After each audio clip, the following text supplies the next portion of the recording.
Na awia so yebeda otwedi amponyankropon ase senadom ti yeda so ti ase na san edi ahia ebra so se na akwa ekohia na premo ato na ifi asori abai de na ose bomode na fe ye no san ihia ewo Wake Up Africa dwumadie so na ensempa otwedi amponyankropon enam ye ne nkoamu eda na di ede kire abibiman eni wiase afana nyina no wonso atimenya ochefa ewom be bosumi eni na yehia ase na otwe na pepepe ana yehia dwumadie bi ase ana yato edin se Africa, a continent without a vision. Na yo nchichemu didi kan no yehweye enslavement be colonialism ana fe na otwetwe me hwe ye sido independence ene yehwe ni colonialism and multi-party democracy nti ene se de dwumadie diet en mpanifo a ombeka me ho na otwebia de brem no omo ana ne so edom bedi dwumadie no eyo fa poku dan ko executive director edema freedom mind movement ana fe ora Israel nkroma a wono so eye coordinating director edema freedom mind movement eyo busho for mi right crowd ha ene so edom bedi dwuma na meka say Ask Media Training Institute adaroma ene bo ami to medi dwumadie ebro Ask Media se bisa ne be ma peso ye dwuma TV so ana say radio so opese ushia se de camera ikwa programs ahodo na fe edit ye sini na fe programs ahodo ni nyina na Ask Media ebitumi achebre papa no be form nkrato na otumi enyom numbers na wafre na nimpanifo abo eho enkomo na meka wo se dwumadie nyina no wo ho asem bia busa na se contribution bia eya ahoma be frɛ ɛwɔ so na 0244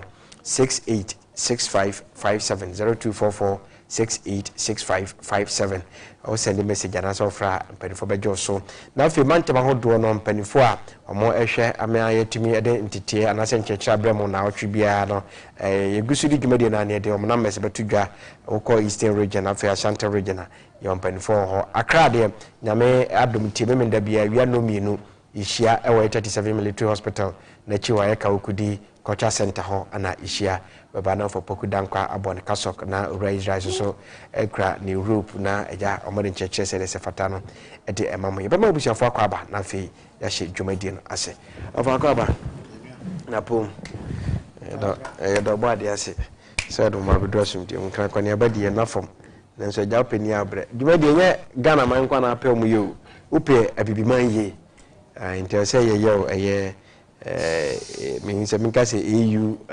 chairman no say ECOWAS the na say two posts so na I say West African kwa but African Union the be chairman na your penny secretary kakra krafi banki mu ko ya no akudi na de UN secretary general nipa no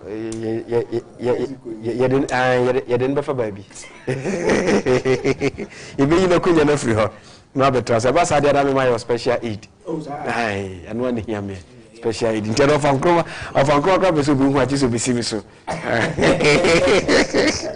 abo o za na mba cha obran envelope no way wa fa madia onko afada asembia ni ho o de brand envelope ni ba dia metu akunyane na ba right abusafo wate abusafo nka say my crowd ha we dey eja e dey proper call wa fa na we hwe asem da ba mo so e say African continent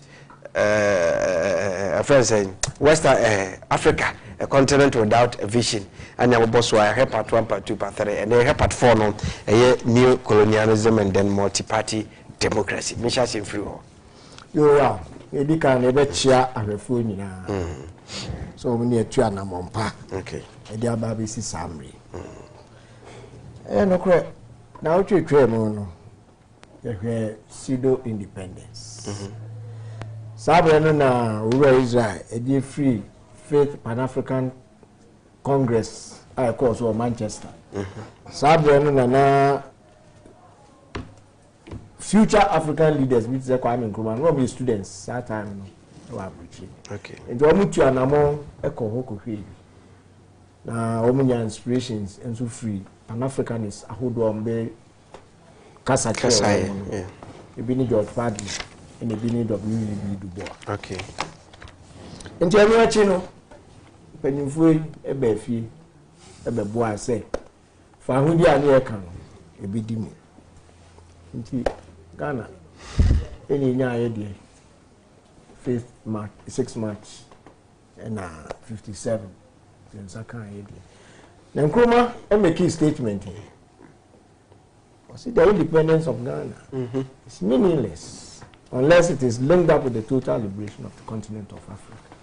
Say na mi akwa konya adisua bi everywhere bi a ne ewo no a ne hia ma say etimi ka e humbom ana say etu anamon bi a Africa hanu kru bi a benya ni independence. Sir. Let you say etimi ehun say afi ye die ehun so na bi eko. 1958 oye conference bi e wa Accra. Sabe na independent nations no no me be ngotwi. On be share. On keke kan mu tudu.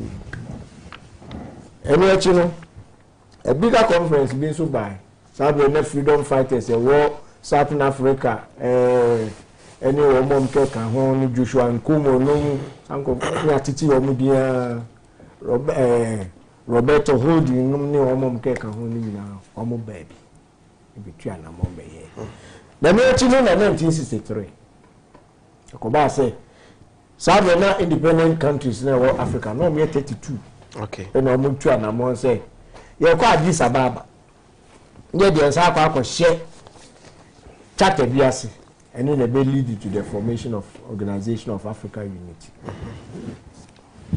into amokoi ye sa kwa share na dia omo ye no e na di ehun kese be share white boy ni e mo yin sa akwesko hey we be transiana dia na chen tintini ye ntwaso ne amen free ho no mo a semamba if you dey boni so ni say enkabom beba bibini kwa enkabom de nkoso ba enkabom de kroye ba enkabom e de anamontuo ba nti e be tara ama nkofoi abeke ho abo na kire ho ade benya na sisi no romi ya say de so silent here dia yen so mpekoti kwa bi ye be bi wo mo so yo mo soldier wo mo police wo yen ye training wo sir eji anya bi kra wo me de mo babu tre be training wo mo da wo me na wo mo na wo manya ya nya aduma bi am wo mo make sure so nkakran mo be yi sa nkofo ya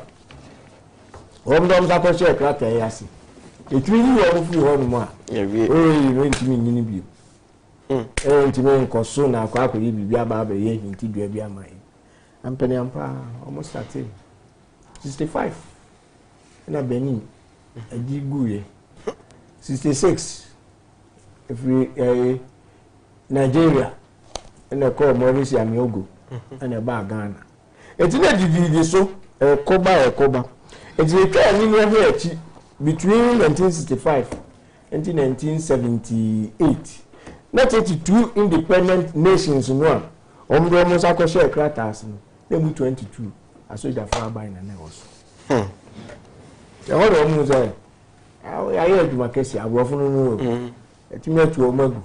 Omun empanyimfo said the omu so adu hunu a eyin ti ekoba say wen kan humu no omu na ya mutu ground omu dia nke say eno if we want no come you conference bi adaba you the front seat na ma brofo omu your observers I don't know your number back say yin ti na mo ba be bopo dia ye ti wono mo community ye bo abrawusu e ti ti wa na fo mutimi dani you and the no yere mi invite man o me don peba say there ono de ocho ono de ko yes ehia oni ye ntia we be any move from enslavement or do about colonialism or more pseudo independence that will be down crop Africa have the what do pempe so so men and brave say mo ka mo bo mo 63 no 25th May mo sign is our document no oh mo say mo de hu bi ba be show mo so ho mo so etu anamon kan say any obema military regime say we nyina ni nkwa otimi aka bibi otimi aye bibi ave mpanifo na ebubugu we da ho na ebi 2 weeks na we da ho 4 days later na we da ho e be to a sequence of coup d'etat okay now just a plan and yeah and all we have we who say asoja for bi aba afi we better lieutenant colonel we brigadier we say what would I imagine as a new leaders and we mama what buy no ebinu be say no president for life or the soja na be back na ban no team president for life ebi no so eye no mo so good parties nyina party we na eko so gani ene di ani wende it we so be course wa the whole now have military spending cause ko ni papa ni o military spending odwa sa ba kachire empanyimfo say so da ma mu di abi o wan we ya he obi aboyi yakala Frantuma no ko ma be ka frantuma so ada be ba no cho to frantuma na ba bia wa mo ho ban entintimo a o wa na bia fire obi nso ababe you know so aba ho entina fe budget no military spending Africa na Ministry of Defense bia o do budget yen kan wa bontin okay because am na ne toppings go ye to we ye to me wa almost on me tu o ma so na esa ehe si wa bo kure awo o ma direct o ma do budget no tenten ni dudu no ano e ho na de akwa akofa enti no obi e bo protection after CCC school Ghana for example ni be na cooks bebre be na champion there be na the Rollins there twice AFRC and a PNDC so in the other countries no so sa na neti e bi no mo de wait o mo we babu tu no ye Maurice Amiogo ye fe say Amiogo mo tu no la meza na bi na bae e na no achi no na enu na Sankara bae na ho na Blaze Sankara enso e bae e be say ni this one na dey wa dey na men kan to dey kudu be be civil war ansa na achire no Yakubu go one enu bae na de ke ka ho de ka ho a o mo nyina de call civilian aid enti sa de ni nyina na te say soldier for almost 20 on now when na 1990s ye check we ko bra de say after there western countries no say Africa say e democracy yempo na wa anko no unya aid in free baby hey you ba say me and the overnight na a soldier for mpanimfo ewuwo wo kaki o mo fa civilian tade share and the overnight wo mo so aba be democrats then the yentu anamo no by the end of 1990 now over Africa had no more 36 countries were in transition to democracy.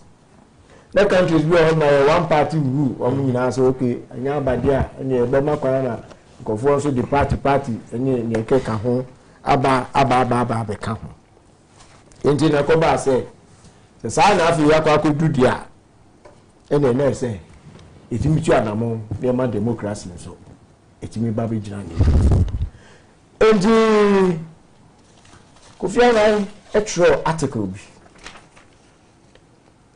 December 2000 Ghanaian Chronicle and over kind kakra the first 2 paragraphs Africa's test for democracy by Kofi Annan, UN Secretary General.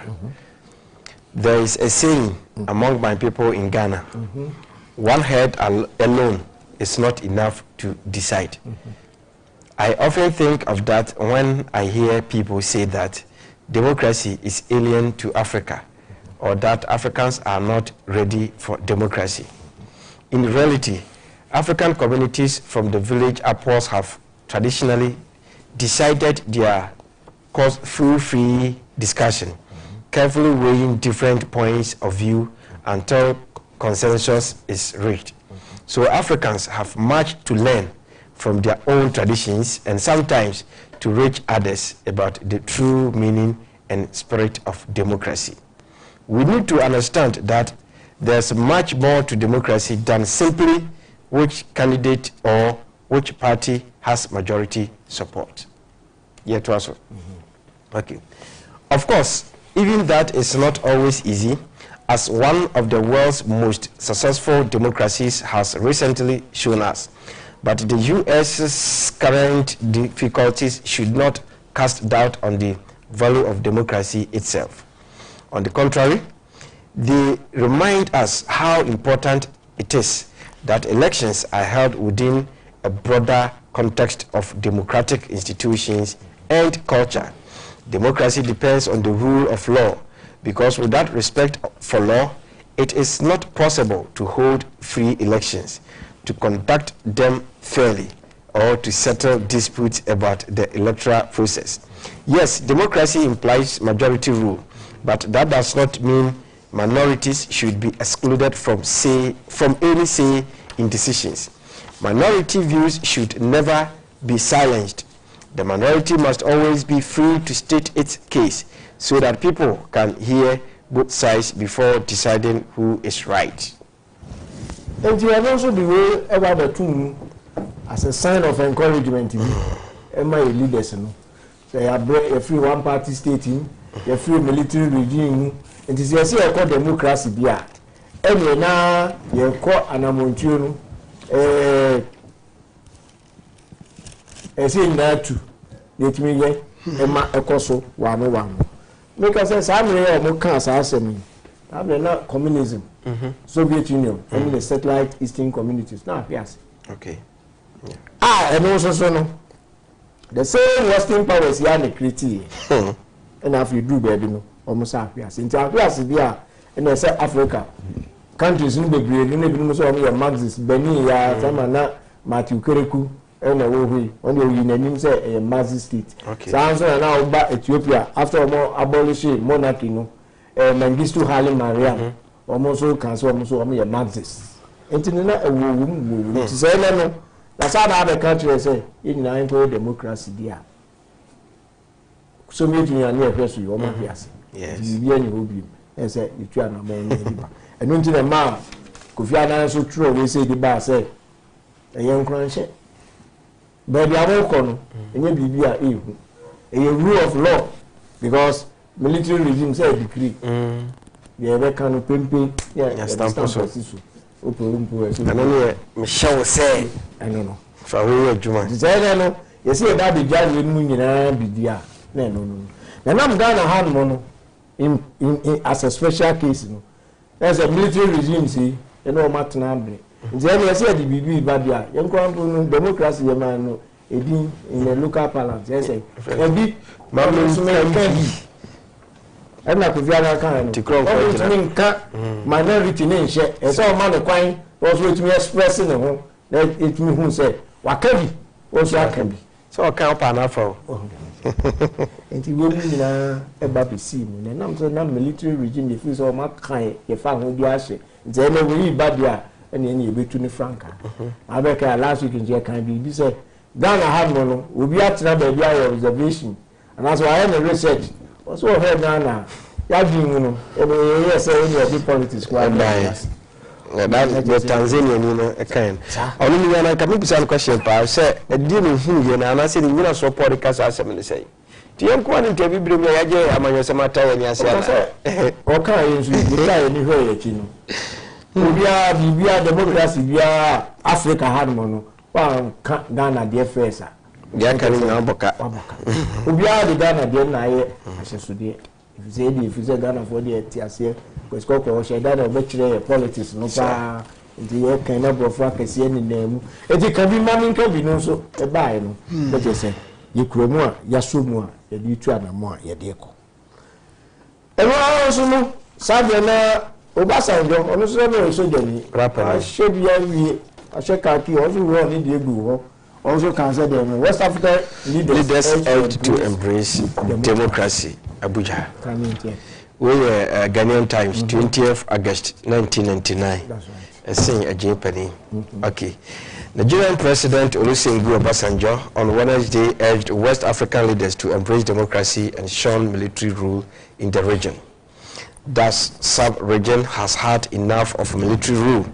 We need economic and political stability in order to attain the goals and objectives of economic integration in the sub-region, particularly as we prepare to enter the new millennium. He told the opening of the 44th Ministerial Council of the 16-Nation Economic Community of West African States in Abuja. Nigeria embraced democracy in May after more than 15 years of uninterrupted military rule. Obasanjo, in a speech read by Philip Asiedu, his chief economic advisor, said leaders in the sub-region should work towards the elimination of all contentious issues which cause conflict in our member countries, to encourage military incursion in governance in sub-region. He lamented that the threshold of the new millennium, we in this part of the world continue to find ourselves marginalized, with the gap between us and the rest of the world getting wider instead of narrowing. Citing the UNDP's 1999 World Development Report, the Nigerian leader said all but 2 of the 16 member countries in the sub-region are among the poorest 34 countries in the world, with a real per capita income of about $1,000. So, Obasanjo, senior military regime, about West Africa sub-region, what Mafa, senior Africa, any ahotre about kata inipaso over hon. Afi here say, the rule of law. To me, the year Eduma, Obia to me Canadian, Afi to me kind of boom. Na yitu anamoa ese edu everybody say okay, so I can democracy will be uncle democracy will be not democracy me cry any dey bad. Okay, and maybe we say a demon crazy or democracy any answer eh dey bad dey na afi dey ya kan kire say eno na we papa entina afi wi ase nyina no yenkonkofa obreso a nanka akanani a we dey kama anamoa me soja ban betugu ye bo YouTube ma soja ban beje na dem say soja ban ne fanto. Okay, agenda one country say continent in any vision dia where they no can say then get vision will be tell this year so you were any na muntu bi aye tu a nka we nyina nka bit me aba e mada if you say him say e dey ha na yesi e ko no aba be kan kire say yenyan ne enko enti dey di ba ye bia we nu dey di ba ye bia na nu ne di so ono ye ma military regime we ba because empanifu e di animu a almost di yuba abeyi eduani ko free yamu Africa nke onye ana ebi muso a ye control bibia ene de mo ba be 60 pillars ababe yenso entra ho ma masa after all muso jafo ye na etini wo so omo yusu wo bi be change na omo share that way say military regime yenso ene aso mu ana de ababe enti anya no democracy ni kwa ene de 1776 ene uru be friend Adam Wash. Yes, all over no create secret society we are near friend Illuminati. Now Illuminati no. Now I'm adwin on buta and say if the word Luciferian, bearer of the light keepers. Omnitors omede behind every biase. And on buta and say omo betimi adi biase so with any pack crab. Enuna ena democracy e could play free by. Okay. The sister, the counterpart, and so be socialism and communism. And you need two sides of the same coin. In Sakarabia. And then I want to be now we are socialists. I'm saying to be now we are capitalists. Even the crown, sir. Bad the crown. The elite. Any DNA. We say so Heswama state into state monopoly. We say to say capitalists or private people no. Mahode any mutumi any bagachi. Attend the same bibia. Into one way as I know and have a political parties no and a day as a sudie Eddie man we are sintiano say the crown two sides of the same coin there. Maybe say difference about Republicans, any Democrats, or more American general, any same. Difference about Conservatives, any Labour, or Britain, any day.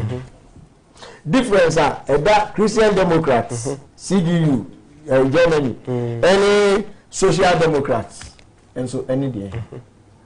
And now the Gaullist Party in France, any Socialist, no difference any day. Okay. And no na ya enti no bad na kra e me no so bet me bisa say a difference between NDC and MPP no any there you work out just reactions with your so reactions with the chin because we do the way no ye dan no ha no and go for can there bia omo come say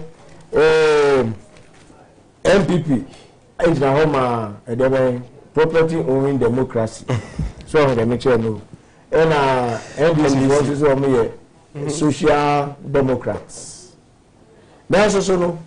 Ghana had will be at me who say social interventions. The government people who are in Kakrano. Everybody in MPP for everybody. And now more capitalism, no more than anything. And on the other side, so and then no more socialism. We are article by Paul Admochi, Daily Graphic, 9 November 2016. Yeah. Okay. Also NDC Republicans. LDP Democrats. LDP Democrats. The area of political philosophy in Ghana. Because when man come over capitalists and MPP Republicans, social interventions, Democrats or Ghana. And NDC for one come to see almost what more say your identity is socialism. Only more capitalist. And Bush and a Kofone Bishia. Clinton and a friend say Papa J in Bishia. Bush and Atamas Mahama. Bush Nikofo. Sorry, Obama. Any Obama name Mills Mahama and Bishia. In Trump. Simple chat a bit in your tour. On our count. Of me be so. Say, we are simple chat a bit in your tour now. As a man make a what you are saying, we need a call to that boo. So now, our church and they say, win a buy. Say, we got NDC Republicans and this of the issue is Pepe. Paul Adomochi Tron, I said, what's a what can you never Memo Kinkai. Are you? Memo Kinkai. You have been headlining me doing come. Okay. Or say NDC Republicans, NPP Democrats, the irony of political philosophy in Ghana. I know you for Libya to ya. Over for Libya, Clinton, any grab a Papa J, Anna Bush, and a Kofoneti. And you know Ghana, and you say Obama, and then Mahama Mills administration, Abba. It is a Trump. Trump about the question is answer me. A automatic chat never to an we are now graphic. Okay, we are going to daily graphic him. November 9, 2016, page 42. Right. Paul Adomoche, no opinion on the buyer. Was it hopefully such a basis should not be harmful to national development and create unhealthy divisions. But the most important driver could be the reopening of political discourse at the family, school, and workplace levels on the basis of political ideology. Okay. Visit of U.S. President. Okay. There have been 3 former state visits by U.S. President to Ghana since independence, including the Clinton in 1998. Clinton came as the first ever U.S. President to visit Ghana when the center-left NDC was in power under Flight Lieutenant Jerry John Lawrence. Okay. Thank you. Oh, okay, yeah. I would say you started democracy, no? Papa J, also the first president. I will be democracy in Ghana. Say Bush, Clinton, about Ghana, not be the first U.S. president of Ghana. That was time, so I'm not Ghana. You also try democracy in the first time. Okay. If follow agenda B, military mission for democracy. You know, a military in an American president be a man.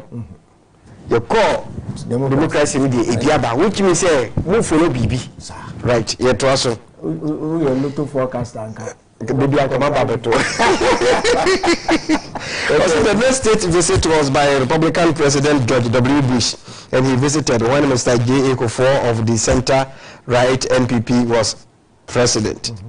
Okay, we was the center-left, center-right, and this is so called Europe political parties, you know.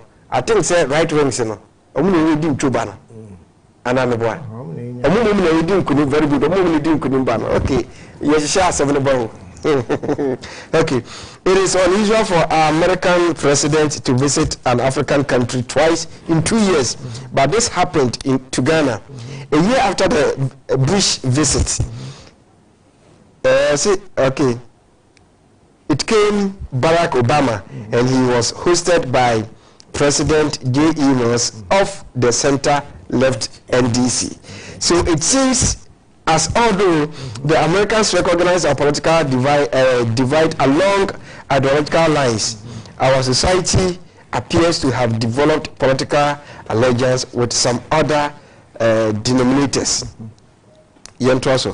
Hopefully, such bases should not be harmful to national development and create unhealthy divisions. But the most important driver could be the reopening of political discourse at the family, school, and workplace levels on the basis of political ideology. One day, very soon, our government will be able to pursue a development agenda that is owned by its ideology, so it becomes easier to choose a party or its manifesto when another December 7th approaches. Maybe we should expect another American president soon. If she wins, that is if she wins, I can bet that Hillary Clinton will come if it is John Mahama. And yes, Donald Trump will come if he gets elected and Akufo-Addo is elected too. Now, chat bidi se kobase yetuaba Ghana December 7th yetuaba ni wie na Ghana man panyi oteso John Dramani Mahama esan winia na se Donald Trump ama afi me se am won meka to aso ana se yetuaba ni wie na ado winia na Donald Trump ba zasama me won meka to aso yetu ni na Akufo-Addo na Donald Trump so ama and so wasama meka to aso. And for my question is say Akufo-Addo winia automatically Donald Trump ba Ghana na. No, can say we need us a ma who was in die na me bi say wa ha say ekoba say Akufo-Addo winia automatically Donald Trump ba Ghana na. Okay. And the bomba be man into the on you be you shall say you abro say yeah yeah can say political parties say we are singing na eh the crow. Okay. Edinu na akoye mienu one stock na akoye mienu. And there's nothing to choose between Republicans and Democrats in America. Neither is there anything to choose between conservatives and Labour in Britain. The Christian Democrats, Germany, any social Democrats, no, there's nothing to choose between them. And I debug on a hands and invariably, no, one political system, any dream you know, the branches, no, in and the moment you know about the access to the I must have more democracy there. What choice is not me. Say the objective question is we have a people. So people who are discuss so sponsor me na. If the democracy no, why is he actually no? Ya me ati ase say the best of the social defense systems no ya di bu man because na dey nkoso obeba na ebe me yatumi hu yanim kanko. Na so so no senya adangwa shop no Omo de buy no epe ni say omo de mpapa mu e na eba so that the opposing side no we be start to say we be destroy mo. And then also in across Africa and Ghana, even Ghana, you know what is going on now. We be destroy mo, we be sese mo, we be sese mo and you man nyina na fi ewie no mo be tiesi mo ho so na mo destroy. If you say eno ni hihia ye de buy. Ye ti me to aba na ya say sika kese sika podo he campaign amu ye ni ayi na sika wo na de ono obe referee obe drama to abe won so ne budget o di budget de company na ni approve a sika podo so be wi aso me be to abe na wi no ma ni mu ache mi say na mani de no de esi ho no wa mo de ka de esi kra keke o ko ballot box no on tami nyami o no hwi kerosene na se petrol boom no wa pam ache sa so do wa. Look at all these things. Africa, the bang. And you know, your papa, but anyway, campaign, I'm here unifier. I mean, I met me a kind of yes, super. So as long as the democracy was on, and Kabumu didn't Kabumu out of the way. Because I told about Chawadi, and I win more hands on me, win more hands on you. You don't know what I can even. Ye politics free and sitting. near what? It me be oh, your court near back. Oh, difference. Now, they want no copa party. Why would you have a party at Adiashi? It's a botaya or democracy the buy and say, you be papa you. Sanity. Okay. Now, almost 2 in Franca, America, 240 years. Again, oh, what you say, you a monsoon crew. As if you be a how now went to say, fire them, fuck democracy, Nidian. It's a monsoon, you say, a book, set it into one. The other end, catcher say, young fellow, then woman, the best form of government. Yababa so. Ain't you know, let the man be see for now. And walking kind. We Collier's Encyclopedia. Or can you man you back me churching? Back no me churching look at because okay, I know baby a paper. So any papa bia you know in person many daho. And daho the many daho. Yeah. What can back only the come of in a democratic view, no, continue. And I'm say and no crack, no crack, a billy muntino. And Muntin said, Ubia Quenya, wrote me a Canadian. If the democracy and the Caribbean, Bema Fatum. When you cram in, I'm the church from the and go for her, ye dear Cobu. I will be a sailor. Me de 200 baby, of course, you didn't come on. Ya woka and I say, ah, also I cry no crab, baby, and to more and I'm more. Again, any crown, any pension, I know. A moon so no crap pencil.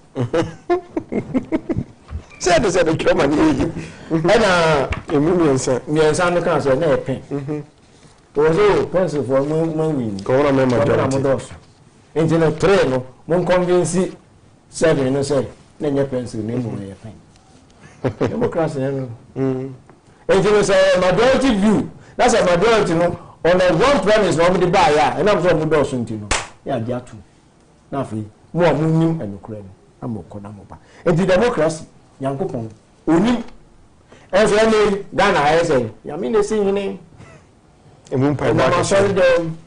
Oh, Yasum Genie, we are Yenny, and Belpon and Kupon. When the democracy need to can be. So that maybe I say, yes, Christy, or say, or not there, or call Jamin Chair from the Ruby said, by my tea, yeah, this ready to training. Democracy in my democracy. And no, it's ya Israel, and our body, and our democracy promote. Okay. And the other one knows our bem about true democracy and a gay ejina. True democracy and a lesbianism ejina. Abortion and a man of broth with Jim Craft for your shame jacket. Your shame jacket. Okay. So the nature. And the name a kutia young coupon. That's the rule of man's law. As in young coupons and they are burning chamber. And the Nipamra, nothing in democracy. Democracy, Oba dear country say, young soon, Unkuto, man soon at the Fufubia and Colonel. Freedom of worship. Of worship. Your open, your come out, a whole neck. And the other day, and then Uncle Ponku free democracy. Okay. And no mansion. Yes, I can be. Now, being a man for so you see the crowd and home commission will be so mecca.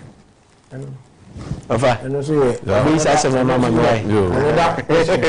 also, I my democracy, we are so them. So for we didn't tell me we are any and to have a name, I call lobby, you do baby as we are me. They know no any that's why. Official be young way as we are. So the meeting. And the end of the day, you know, there can democracy as now you can say, ya na mo tu a you to. The papa me you to na. If you say democracy, anti-God social system. Democracy anti-God social system. The Council of Africa Jumadi so ana when you go out. Jumadi kwasiada you be a free to me no kopem no me no ana yede evremo na ene some of that process bubu ho no you have a kind Jumadi Shasia Bosoni India no say Africa continent without a vision. Na ya kono part 1, part 2, part 3, part 4 new colonialism and then multi-party democracy. And you chicho say kwasibru no botaya or democracy. Ewura kanka bibi mamu no and they say a dem papa mo baba entem enchebeba Israel ho na because ask media training institute and aboya chudoma edi dwumade ebrewo right of afi yen kaina fa won so na yesifom psychological source of democracy way from Collier's encyclopedia with bibliography and index editorial director William D. Halsey and Bernard Johnston editor-in-chief. Democracy, no, say the psychological source of democracy. Okay. Maybe I'm marking now. Right. Psychological source of democracy. The fact that the democratic way of life has never been practiced by more than a minority of the human race suggests that democracy is hardly natural to man. It's hardly natural to man. Hardly. And not natural. On the contrary, democracy is the most difficult of all social or political systems. It does not develop by haphazard and accident, but is the result of deliberate thought and planned self-discipline, seeking to correct what is natural or too natural in human behavior. Wow. It does not develop by haphazard and accident, but is the result of deliberate thought and planned self-discipline, seeking to correct what is natural or too natural in human behavior. And something which is unnatural, which is created by God, how can you correct it? And the umami gayism near you. Say Nankopon say oba ne be ma na timi wa. Na worry. Two person ka say nyame ayefon so into correct. Democracy no the spirit behind democracy and working kind. A system of mob rule, self-planned discipline to correct what is natural. A mob rule, so majority rule and the idea that's a no and never see and you can.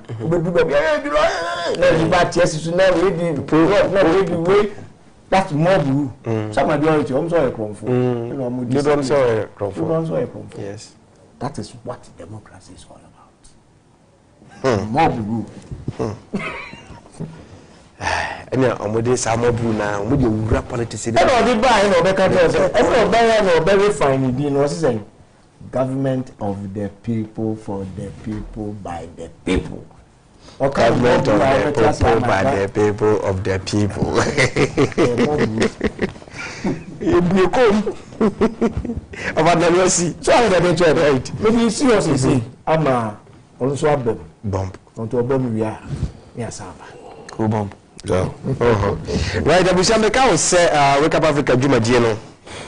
Mo appointment na mo pese yitimi ene muhia ne mamo ntete anase mamo chechre no bobo modi anse mo bafre ura Anthony Mensa e wo 0207 0207 412 434 0207 412 434 ana mo so amo Ashanti region a mo pese ene muhia ne mamo chechre no mo so bafre ura wusu 0245 717220 na emu no se afi na mo so mpesa boboa mo ho e mantem from bi so a wode wo a wo da no se obeboa sa ni para no e mantem kro no fa wodin ene mantem kro na kro na wo so no ene wo number e fa send either normal SMS and say WhatsApp e ko 0244 686557 0244 686557 9.4 angels so no pe CDC no any books no any Bible no be after na a year Kasoa in crime any part of Eastern region near there over freeway he says 0240 869593 0240 869593 na on set to make a be so amo Ashanti region Kumasi Obuasi Asante Mantemi nyina no obefre Mama Africa e was 0207 782 481 0207 782 Mama Africa beje muso afi Western region asankriguano ne pata muso Mafra Pamela e was 0241 500019 0241 500019 na monsa atumi akabi kai se me da bia wia no mienu enkran 37 minute hospital na chi e ka wukudi cultural center ho also so yeshia na mama nchechre said them can banofa born Africa we kasok na homa bom na eja ni hye we petu anajon anamatu na eja ono so boana ni manyina tima konkan yaba ho yo executive director ABB ni mani so dia maye na esemusa bi wo okay eno anaja ye pese mi sha se dia asemisa ni bibre wansa na fiodo se mankasa ebia no mate wakan bi se democracy nyame nsanim ye wo nyame adifo awo Ghana awo bibimam o mo hyenkom efa democracy abato ho so man panu bi din kunim we be say se nyame nsanim democracy bi si den no dan timpa di fa democracy wo chena difo mechi ya yasi nyina ebi obi ohemi bia no isra hoden ene akan ko papa edema okay so menti program we keke the two one among na ebetumi alefto okay and work with different level of life as a fortune come for democracy ho a enye come share a prediction okay as in nyame nka bi many mistake o ma de dem trimoka enye de nipa nyina eka ana yakopon egitum okay esense akanfo se obi kan yakopon no na obi nyina ho enti no bi nkɔhye dem na o ma meka nkyerɛ sɛ yakopon na ka kyerɛ me sɛ me nka sei this is bia said the oye imbalance good but not thank of na di okay obi a oye highly conscious divine person no obi mo say omo can be keke okay enti na say obi say you won come share and no prediction okay the make no enti say we be ka say election we na yanko po dem ko hu wi ase na omo ya trofo mentu sabi sasa yanko po no democracy no emu kwan wa okay obi biala o yanko po akoa eta democracy okay aya fact obi biala hwe democracy ba ya no papa ama ye ne nyina gija ya pui na kopon ya fa ya chi ya come back enti no so ba ka say election no na ya kopon e ka che baby oh papa say atena na ha che abofo hye nkomo na nkomo hye no enye crime okay e wa na ha say say ka crime a kasafu nya kama no atum nkomo na crime wa na ha say nkomo hye prophecy enye crime ba mo we free tibi do fanga kwache no nkai ya chere kwa ya jitura wa kwaje sajira free ho no why dey so ko shebi amfa dey here o say here na revenue TV so the whole world satellite obi here no amfa Nigeria for say after 20th January na ya de okuni His Excellency the Trump atakonya so say obako America and the Obaka has not in today. okay o go from say wise man o kana ho e bia sate e panic okay ebo hu and microphone here wise man o kana ho yeah e bia sate panic adentia because the American memo no o say almost American 40 okay of a popular public figure o ka say American 40 o ka kan so ma ababo mi ntino o mu hu say the work bia no e fact okay and American football na so ba no ho ba ja ya resa go back to America. It's a financial no serious. But Trump was a man. And you know, okay, no muti. So be all the time no. I know authentic criticisms. O kola ni de oye. E ba pa na wi ni. Ti be sure. Pa na ka tell wo. Nyame. It's your prediction. Oh, me share say the beer.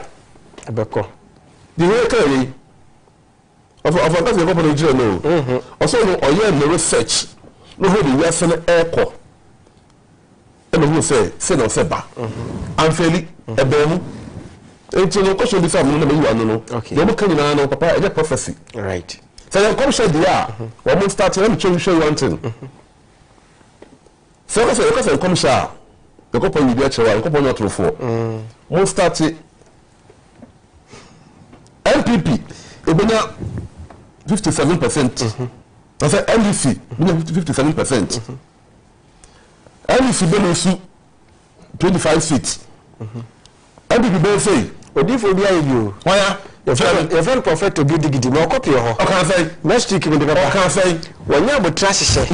Was the first round. On the region by region. The NPP benya, the NDC benya. Nti fair ono was the first round no. Obe pai. NDC benya percentage say. NPP benya percentage say. Na be na pai. Na second round no dey do for the VC my. Otofo o say no e pai a akwanche bi ho. Ya obeye no. Popularity chena. Next week we dey figures me ba na bobo. Amobi TV. Dey o si obi a benya. We say part 1. Nti part 2 we dey ba na bobo. Obi a hyesu mo che. So pie ho no. Ebi won mo na asafo mo hyesu mu no no. Obi a pe bi no ka ohia media attention. Okay. Etero so o smarter. That's why you go to the town. You say person who you go to the you don't go about this. Okay. You go person. Yeah, is bigger than everything. Okasa and faili. Okay. What you pa? So when you na kwa okasa, I was settle. Sir. You try to handle the I'm for predictable the in fact if you come producer at a time cry ebesi meboa in fact anything you say prophecy God has say any crime in Israel no problem. Okay. Because somebody we are straight. Then I had the eja almost secular until o kan na for ho adi. Ya chi me buragu. E ye kuma bi kura fi ya e from awon se bia bo. Yeah. So we go put na we bi agro. Of na abo se na so ho. Bone no ho asotwe no se de na nti. Right now won't he? That's You see bi ma bo. Si abo You under Sharia ni ho. se mo. Me kan Israel for dey no. You crew more dey no. Enti no. O so bi sa me no. About a democratic state. E na ma chere wo no. A prediction. Okay. And a prophecy. Democracy. Mira, I can't be na eno na aba obia e can be a budget so. As if you say eno no ade a ewiase nyina di ekira eboa yen. Before Western democracy na eba Africa ha say no. Na ye woye die wa ha wo. Yes. Ani ekura mu. Of breaking no be down. Actually be free buy ye. Omo de buy ye nyina no. Kana nyina me ma ewiase ehuru say Africa for na ye woye way of governance. Ani ekura mu. Ansana Burundi ne die na den eba. Na ye die no na boy ye pa. Okay. Ye die no na a divine way of ruling. Yes, I in the Bible, the Holy Book. Na you go pon na ofi hene. So you are na ofi mu a. Na go pon ehwe ne ba. Na oyi odifo. Efe so odihunfo. Se ko na kono yi ablante we say fa be me hene. It's in the Bible. Good. It be happen to David. Or to you. As a song, David or you fully. No, hey, man, we don't need to pull out or massively David. You see, what I will say, the Nipa up one, what you put a couple of fat or the shillings are for any war. Sir, the King David, every day, Henry. It says a couple of choosing to know who perfectly. If you saw ye de buy, yo, Tachano, say, be your hemia, your consort oracle. Yes. And so what you say, when people will see if any need. And listen, I'm a friend of some you. Son of Omacano. No, say, we shall say, one of your hemia. Or he be on the staff of office. And you could know. The show is more as a way of them as a bit media on the as a wonder. But to us, boom, who shall be a look at me? No, we are telling you as I fear more about naturally. I can't. So, not a divine way of electing our leaders. Let's watch this Nigeria modern movie CD. It is still pending. Actually, blow by, no. Or do they buy and of breaking it down? No. Kwame Nkrumah e buy no, or the chair say 2 million ekura ohene na two masters can never run a ship or a boat until obaje ahefunu to me from himself and o be ceremonial kings and chiefs omago dey yaje na first no say when dey ebnabi ba okosi ohene so ohene hwe mo ne badi na sabe so no council one of the royal advisors around the king in the palace. You say he was the embodiment of the law. Papa, Africa for you. It's not for say a continent without a vision. That's what we have to do. As I said, maybe lack of knowledge. My people perish. Now, Otu focus on be. You don't go to Hasi. Yeah, to cause. Yeah, the king himself. Okay. Yeah, democracy long. Now, Oheno, I share a man of Abafundia Bano. No, the others Meshia, who will say, I'm a bois, the citizens alone. No, a burgu. Say, for a so my brilliant son call and the moon. The Sabrano, not 2 million, sir, not 2 million you.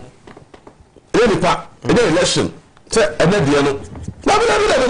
I met, I have not been known as a bribe. My God of mercy, God of mercy, and serenity, Africa. Now the year came, it be a big Kenya woman, was a man on her. Almost put a big papa. A big Kenya woman, what will say, be a catchy. The figure or here fret will not say, I didn't see a get too much energy for my dear uncle. And I will forget the toilet. I just said before actually go about for say, here your coach channel. On uncle to me, my dear, a monsieur, wait to me, dear, wait to me, dear. They say, why, young to more. You need to need to need a man way. Black man with black sense. Mother, a hot, the man will be near to me. And you are him for the moon. If you are him for the 2 million, a bit do some. Okay. I feel the powerless. Ceremonial chiefs and kings. Name to me fracas here, no mufra. Or more than Chiti and Chow Chow. Raja who did from himself. Until they say, Obi Bassa or Henia. This is Kutria. Backdoor Kutria. I said you say as a king or chief. And so first of all, not 2 million. Papa Sabrano. No, when you say, I refer. I am bonny of 4 billion. Sabana Bible, not a 9 feet who, but not yet the above woman at home. Not a fake, or Bible in Sa, on call him until a wife children. Oh, Papa, not maybe baby, no, Samina or Samoa. You call him fear. Or he is sheer with tear from Krubo, with him in Krubo. Now, case man of case I am or him in channel. Or my transit the requested witnesses. Remember, instantly, no matter 7 years, no one will say, would be for a boca. Case die. The way. But no, and attorney. And you will come with democracy. Democracy, you will come no. If I can say, at the team, Nadiaba. Minimum salary, no money, so I can say, Pogana, I thought I can say, a television studio, on called a television station. Now, I saw a penny back on a party be me. The party, no, Gana Foga. Now, when you don't be say, or a party will say me. Now, so for the picture, you know, my announcement, but you don't pay our summer. And that's a job. I say, man, that one wake up. One wake up. I was second fancy. Watching you. One wake up. I bought a bit of walk on the room. One wake up. Now, it's a jack and I'm so happy. I'm fine. No, my enemy will be a mope. And we will feel.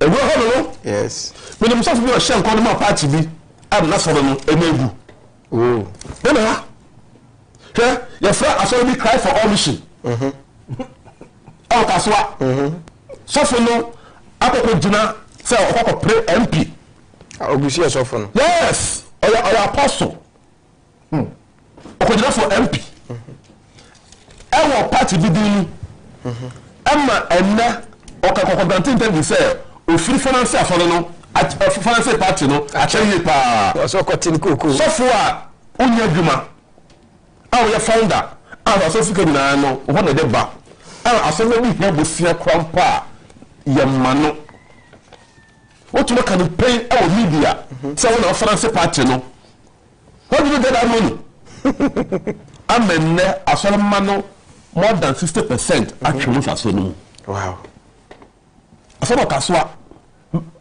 nina ni good on the democracy edeba emuli party mu eba ewa Africa se emwayen na bibia so a edeti mu eba bia no enyankopon echiwade yes nkopon prodo o say fa ne say enyanum de enyidifo ebomu etina faako hwe islamfo eye wo mu edefetel menini ewo nima kristofo ewura bi afie mu ekodi mutu tu safi kopebu baako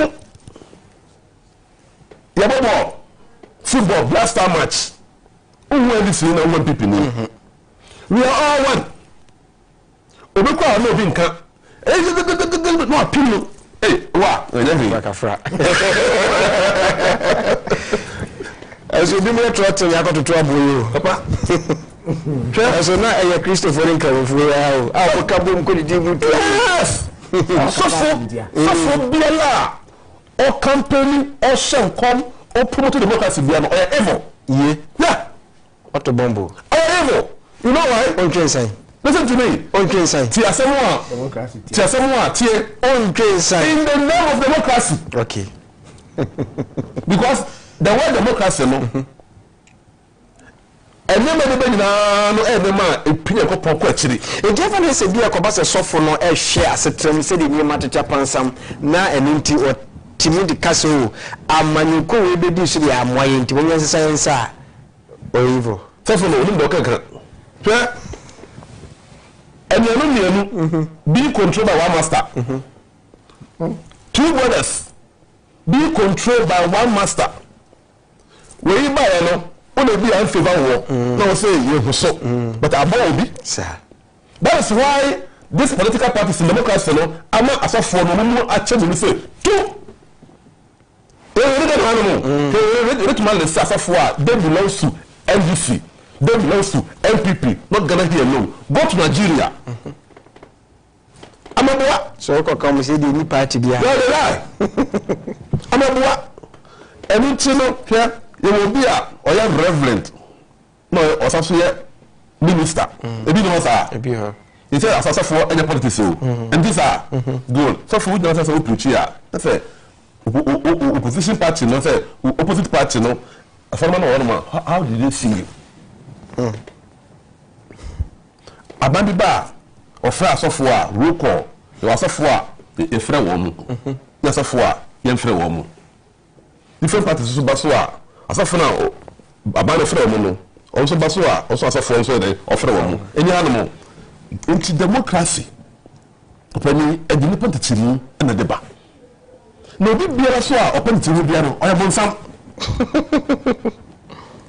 ahi biara ene ne wudi afi biara no entumi nyina enti na yehu ye ho ano ebesi na no na otumfo kasem bi besa sa no kankan tama na na sante hene na mbodi ekasem papa obedi ni fie bi no oko London na mo grant interview na interview no no o hen kase kasem bi na besa yo kan na ewesi na tie say envy ahefo ayo ma di na say political parties in penfo no ko mo nchen a obu do mo na kana mo ntumi nka no ma di ayo do mo bebe do mo ah Here, start one say.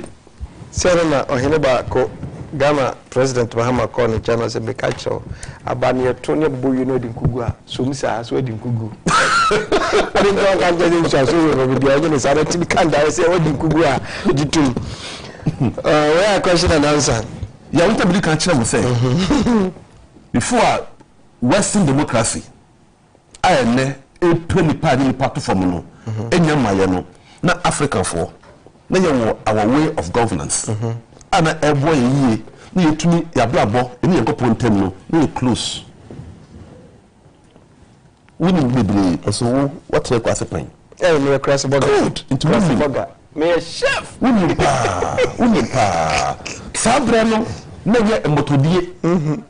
Sound motobu no hinta motobu na ni mu a. Ase we competition ya ofo. Sabre no yankopon na gade wo mo. To mo na bia bia no eni pa na gena kofa so. Ne de ko ye dwuma na we mo ba ye no ye hin ka sie e kan sem bi ye nkwai was it just free high question this one omoni bi say two for us was it the longest reigning Asante ever was your uncle Otumfuo say Admiral Prempeh II good who ruled for 39 years from 1931 to 1970 in traditional Africa our rulers have no term limits if they are good leaders, they rule for life. Fantastic. If they are not, they are overthrown or destroyed. That made our democracy unique. Right from our ancestors in ancient Egypt to date. Yet, in the Westminster type and American type of democracy being practiced at the national level, we have 4- and 5-year terms of our leaders. Don't you think this militates against our development as nations in Africa? Yeah, answer number 2. Okay, we are a new African, April 2009. Thank you. Magazine. New African magazine, April 2009. Nobody has seen me buy. The whole question is they mass and taking it. So we are no. See what you can say. Okay. The answer is I have a problem with this whole system of Westminster type and American type of democracy in Africa. What? I have a problem. We have fashioned democracy without looking at our own peculiar systems of administration. Yeah.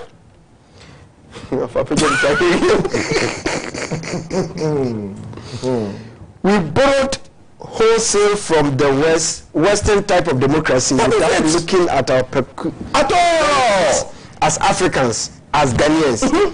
What was the system we were operating before the coming of the Europeans? How did we live? How did we govern ourselves before the coming of Western democracy? I love the king. Who decides the 4-year and 5-year terms? Yeah. What are some for? Who decide 4 years? King Solomon. That is it. That is why I'm telling you, Papa, here, if you can some kuyechi. Na eneno obi o me bia dey obi fu because ena him for no ebi no politicians no ama the be na corrupt. Yes. Na yaw me say here that's a democracy your friend say you freedom na we can one sem no independence no and you complete because democracy on the bar no can sense wa kire mo say mun di leader say and after 5 years one jama one but we hear question na Bruni ni busta Otumfuo Asante na was say on you be so na so your him papa what transfer chair forever umonyo him papa di two no that is it enti say o man pani bi ba no man pani papa say the mega na focus on man pani ko for ba ye we see na and now some transfer football there's some democracy ni say what do you feel now ko na na so ko wi a ade no ye bia no say the partner union another partner obaba no sabe no otumi sen no so full interchange I kwasi kona jira kwantia okwaso kode mampon yes affordable house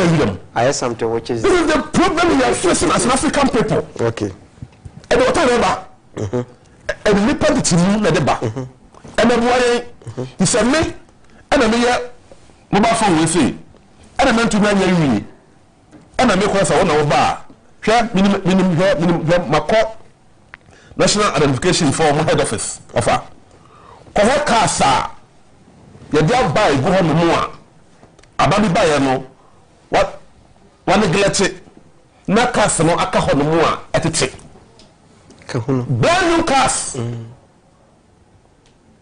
see the problem I be maya a complete data system. You see the problem? Everything or hearing the great king of Africa no Otumfo is not happy. According to his own answer. Into an answer so. Was say we borrowed no we was say what was the system we were operating? Okay, yeah, we was say how did we live? And also for your hand. Okay, Mami Famfria. Or say we govern ourselves before the coming of Western democracy. Or say who decides the 4-year and 5-year terms? For us. Is it the people of Africa, of Ghana, or have we borrowed it because the Westminster type of democracy has a 4-year or 5-year term for the Prime Minister? This is where the confusion is. What? We need to look at all these systems of governance. This is relation to our own African systems. Confusion over. You are there. Yo, when you catch a Ghana phone and say democracy and Obi Abojesono, the true believers of Yahweh. You democracy are Ibunichi. Yeah, a son say, and you go point to Bukwa. A promoter idea, you go point say a Chiwadia, and we are say, a promoter.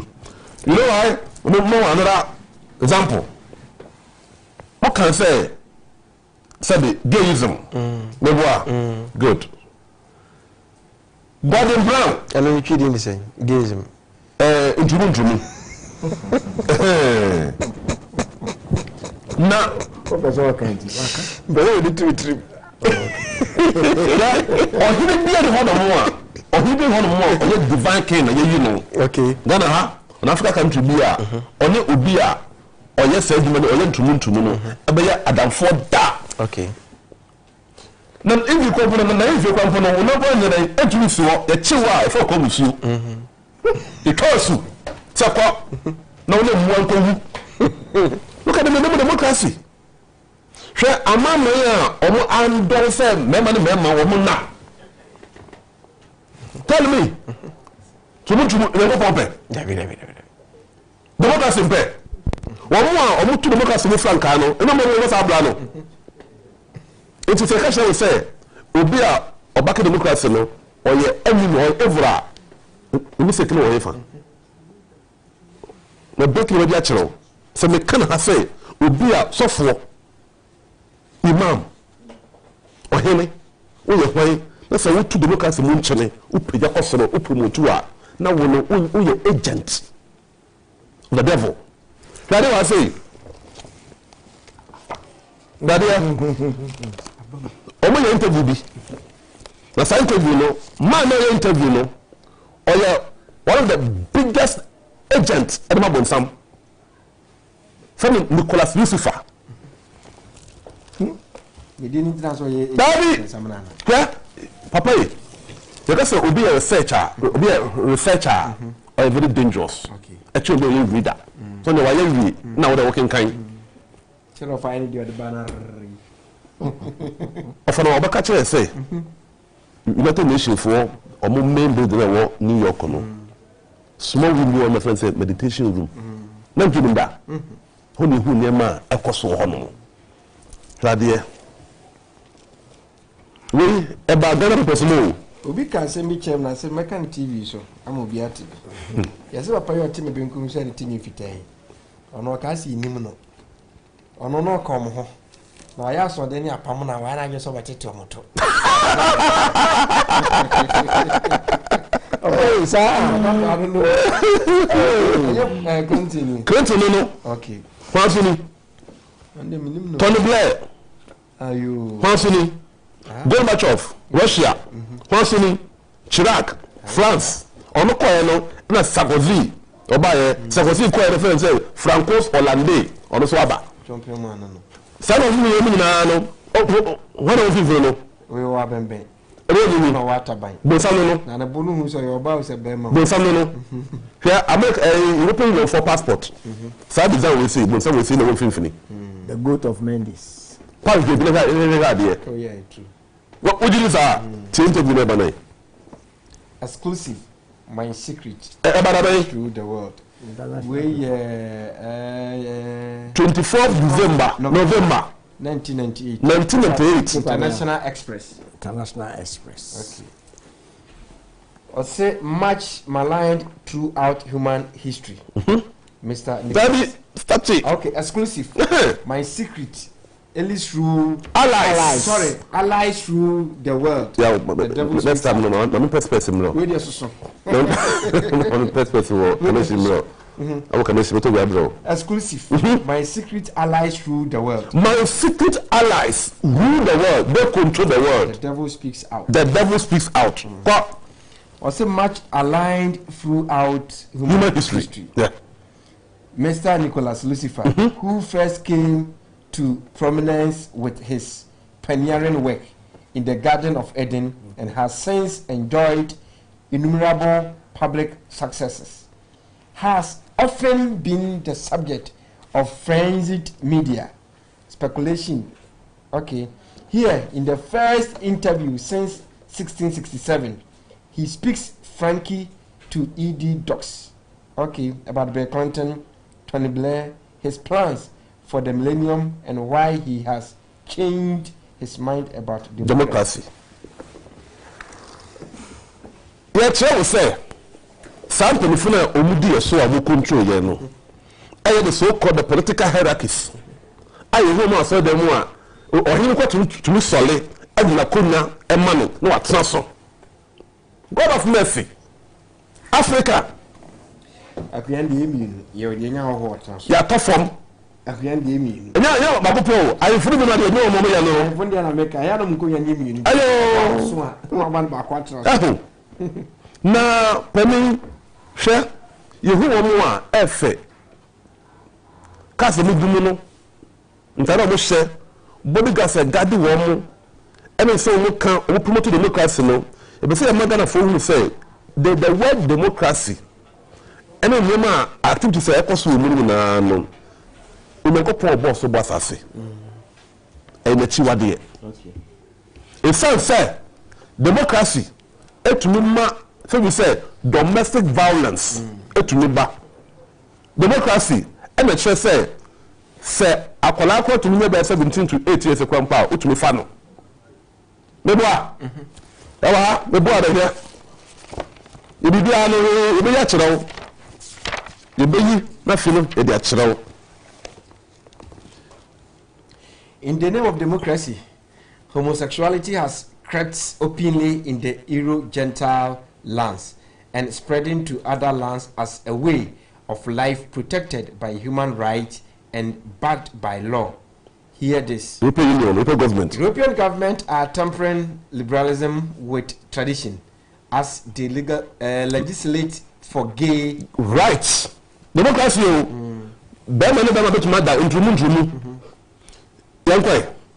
Or see the ages of sexual consent. Bema or a small boy. So you feel be utumi bonoto. Vary as does current policy. Current policy ema o my Ghana ye kwaro sa am na kwaro ya jatumi. 1. France. 15 years old. Akola 15 years ah utumi fa meto. Last week the National Assembly stalled on a bill giving gay couples benefit that married couples enjoy. France say in friend no. Germany 16 years. Germany. Ah, you go pa BD e bi tell the ba no. Am boy abosia no. O say akolanya in friend nsia otu fa no to. Okay, Ireland 17 years old. Am de e koso kakra. In friend nso. Yen kwai Italy. Pope Chrome 14 years. Pope Chrome, the home of the Christian faith. 14 years. 14 years in the name of democracy. For compare Bible. United Kingdom 16. For compare Bible. For compare Holy Quran. Manu si. Ba. Bomb van. Said no si. For now. Wa church nsem bim na nim se said matter as nsa na so ate ase a. Wasi democracy botaye no. Eni nyame asem ebo abra. Enti so ye nyame nipa se wo yo sofo prophet hwan imam ade se otweli ampuyankropon akoa ne ho. Na se wudi democracy na chi a enam se democracy ni trimpo no eni nyame asem bo abra na ebo nsema ja pade enti automatically so be den wa fa akwaje eyen krato na ba afi be kofa poku dan kwa ho na yakwa wie ene adwumadie no we part 1 nyame yadoma na wotwe ne no e de part 2 beto so na prophet no e ma regency no de amanyaku bia benya no me hyembo me krata na meba na yehunu ehun se bebe over afi yemra yensem no sini ma be wi ofa Israel ka bia me ehun se ne ya sofo no mo do mo democracy mu ni nyinara no evil na se ahemfo no se democracy ni cry how de mayena kwan be no mo so fa so aboa amia go your old system of ruling and as governance and that's it o ka so ya ma ahemfo o de say the constitution e bu man constitution we say mo for it o de mo ntrase na politicians no di o mo people go na say here ba say the boy ni animo o no mo wa kan boko e di ama wo enti ni na hu say system na nye no e wa sedie e ma sedie e obia sedie say ye mo mi e be so ni akasa ama ahemfo no so etimi agyina wo mo na so e dey timi nka say ya isolate wo mo ye ko traditional areas ya o mo ni authorities wo ho no yesu no wo mo so on the mention e na constitution na hihye no na say ya copy broni de na o twa no say hybrid British DNA America DNA aka be say Ghana de no ye ho ba bia mo ya mamre ba bia no wa e bon constitution no so say de no na e kire say na esi mu eti yi na nanu esi nche a o ma be ceremonial hess a wo ho no na so kura ampo no enu achi no ensem si wo mu traditional areas a hifie ni di no e ho na nkofo kokopet cases wo mu nkokot so the mention yes I can't just say we in fa ho me for mu jama ye ni aye ni no ni na hu say e kuti aye no e be sorry ni akasa ama na nanu so hu say na na mu eni di akidi a e na say enso pede mu ni timi ka bibia iso acheche mu wodi akomu am ye hu bibia ya so emu na echi no e di atu etiri mu say democracy no is the best form of life. And you got moral issues. Oh, they say they are money near my body, be able and I said, I didn't know. Oh, sorry. Hey, I said, as I say, we are the secular state. Then I go on around the book and it won't come on. It is us and I name.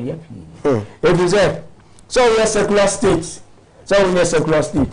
You go on no man, a bar, a come. When I saw found say, oh, the democracy, the movement.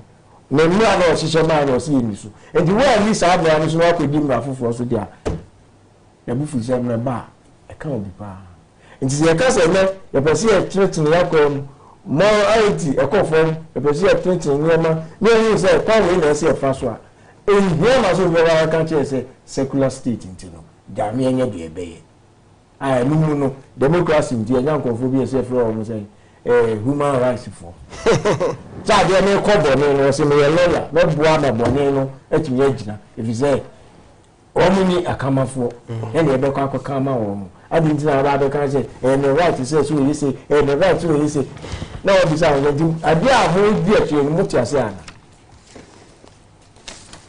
o le me che e no Africa you were at the crossroads e no your master say you call democracy and you call democracy and then here in so krobia ya to about bia no asumbi ni anya se kan twa mabro anya mabro tututu e da mi ko mbo ya to aba no kwabra ni no tab box o se me de ko we me de ko o de ni che no adere papa na wo mu a yes so sa anya me isu eme ma na le womu You can't say I can't champion for cry. Because democracy can be mammy can be. Now, first, traditional areas, and you know, be a good woman, such as one man, and I know develop one any a free or no answer. I could be political leadership myself. I don't know what check one man I need. I hope busy. I hope so. The mention I didn't know women I say, as we are in your constitution, you can't try a more mobile union and say, oh, may I a very reflective your heritage, your certainly experiences, and only hybrid, you know. I'm not a new Westminster. Then a baby. I'm saying call for young people, and young copy, young field into so.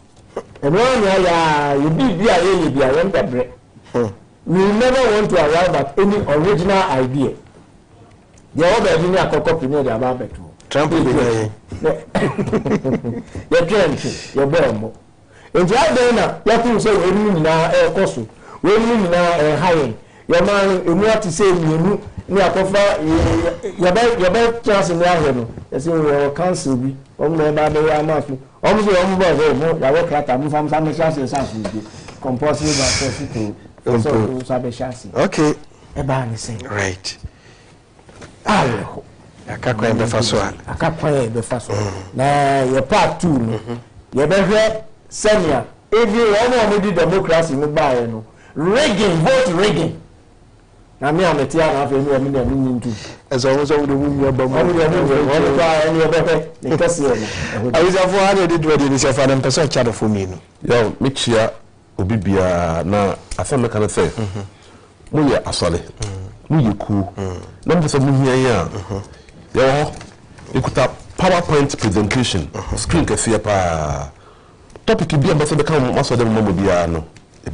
Okay. Not about lifted astronomical spirit to a different level. Right. Good. In Jabana Sadi and Ahmad friend 0244686557 0244686557. I'm saying for me no. Obia. Nipa me no. Nchaya adame. Eni kwa cameraman. I was of one did you see me ya wadame